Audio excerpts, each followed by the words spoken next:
Obid aka, sizni ham obunachilaringiz ko'payib ketdi. Endi bo'ldimi, narxlarni osmon qilib oshirib tashlaysizmi? Yo'q, nimaga? Nima uchun? Biz ustamiz. 15 yil oldin ham usta bo'lganmiz.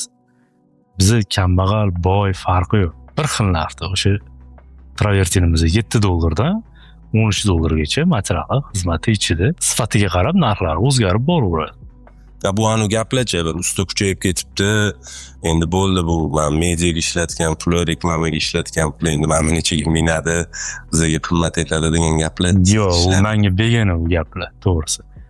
Men misol uchun mediaga sarflayotgan pulimni oqlayman o'zim. Menga samega mani pul ham emas, media ham emas. Inson xursand bo'lsin, bizdan keyin duo qilib bo'lsin. Bizdan keyin telefon qilib, "Anting ko'chib ketdi, anting ko'chib ketdi" desa, bu bizga to'g'ri kelmaydi. Telefon qilib 1 yil, 2 yildan keyin ham "Ukam, zo'r narsa qilib ketibsan" desa, o'shanisi qiziq bizga. Xuddi hozir turgan obyektimizga o'xshab 7 yillik obyekt. 7 yillik obyekt mana ko'rib turibsiz. Okani o'zlari bilan gaplashsiz, o'zingiz guvohsiz. 7 yil oldin ham shu narx edi, ya'ni bozor va bugun ham shu narx. Bugun ham shu narx. Ya'ni oldingi Obid aka, bugungi Obid aka va undan keyingi Obid aka ham xudo xohlasa. Xudo xohlasa birdek. O'sha bo'lib qoladi. Sizlar kuzatyapsizlar, obuna bo'lishni unutmanglar.